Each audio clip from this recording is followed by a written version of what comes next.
Baik pemirsa, Anda masih di program Damai Indonesiaku, kita tiba di segmen terakhir, tapi masih ada satu kesempatan untuk para jamaah memberikan pertanyaan dan nanti akan dijawab oleh Ustadz Fatih Irsyad. Kepada Pak Ahmad Ismanto yang insya Allah akan memberikan pertanyaannya, silakan Pak Ahmad Ismanto. Assalamualaikum warahmatullahi wabarakatuh. Terima kasih Ustadz. Kita tahu betapa bahayanya terkait dengan penyakit hati tadi Ustadz ya, bisa menggugurkan banyak pahala yang tadi seperti dijelaskan.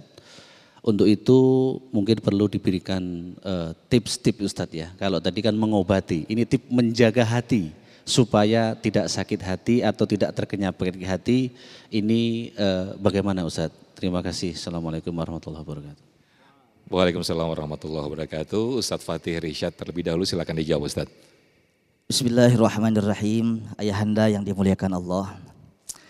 Ada satu peribahasa, hati itu ibarat cermin kaca. Ketika pecah susah, ketika hati sakit itu pun susah akan kita mengobatinya. Para ayahanda, para bunda yang dimuliakan Allah. Kalau kita memiliki satu penyakit, kita pengen sembuh, namanya normal. Kalau ada manusia sakit nggak pengen sembuh, namanya nggak normal. Waras namanya, dia pengen terus-terusan sakit. Tapi sakit hati ini bagaimana menjaganya? Kalau Rasulullah pernah di depan sahabat, lagi makan sahabat, Rasul senyum Pak. Sahabat sampai malu ini. Aduh, emang sih tadi saya lupa baca bismillah. Lupa baca bismillah.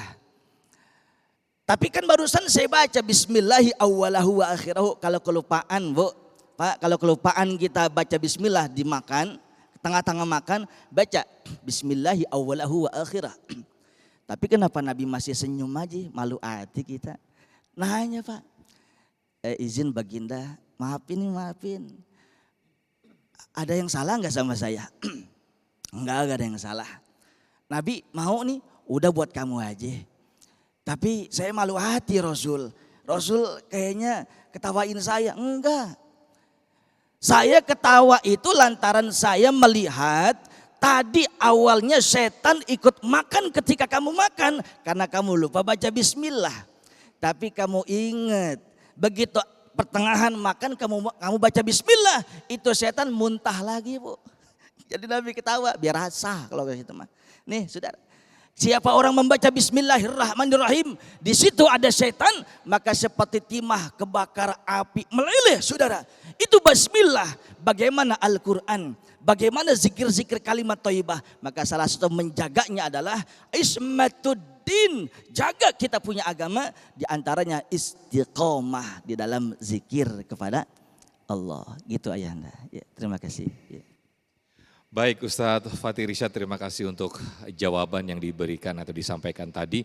Ada satu ayat Ustadz Hilmi dan Ustadz Fatih, mungkin kalau salah bisa dikoreksi, bisa minta tolong dijabarkan apa maksud daripada ayat ini bahwa fi qulubihim maradun fazadahumullahu marada. Artinya ini kan ada penyakit hati dan Allah menambahkan sakit hati.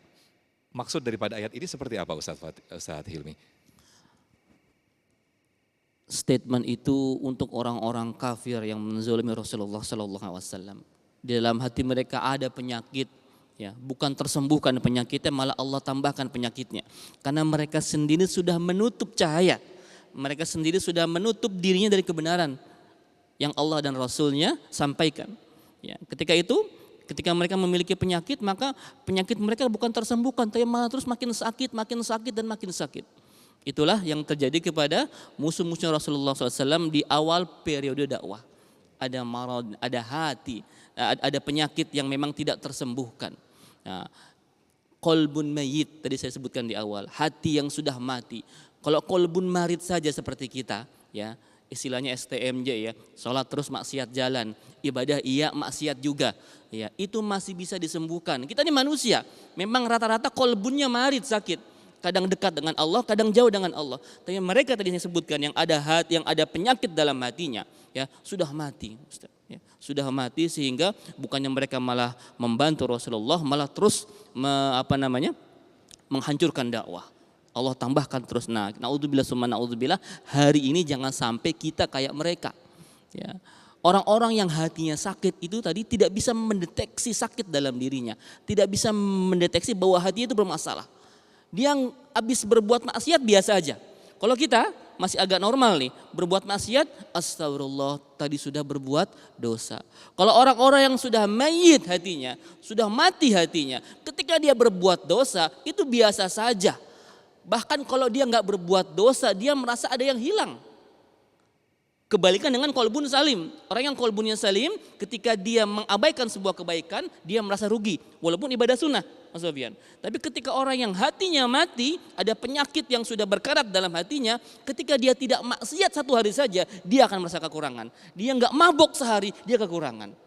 Akan terus Allah tambahkan penyakit dalam dirinya. Naudzubillah summa naudzubillah. Masya Allah, luar biasa sekali. Semoga kita terhindar dari orang-orang yang selalu sakit hatinya, atau bahkan kita terhindar atau dijauhkan dari orang-orang yang mati hatinya.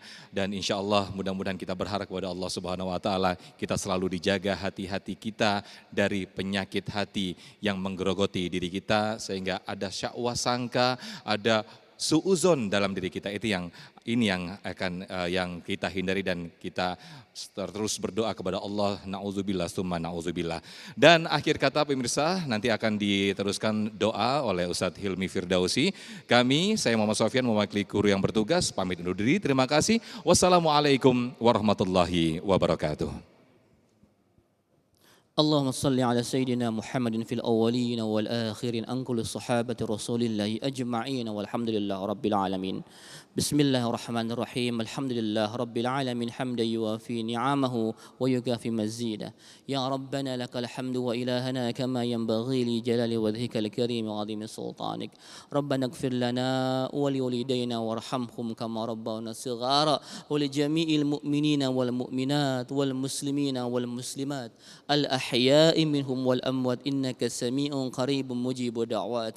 يا قاضي الحاجات إنك على كل شيء قدير. اللهم يا مقلب القلوب ثبت قلوبنا على دينك وعلى طاعتك. ربنا آتنا في الدنيا حسنة وفي الآخرة حسنة وقنا عذاب النار والحمد لله رب العالمين.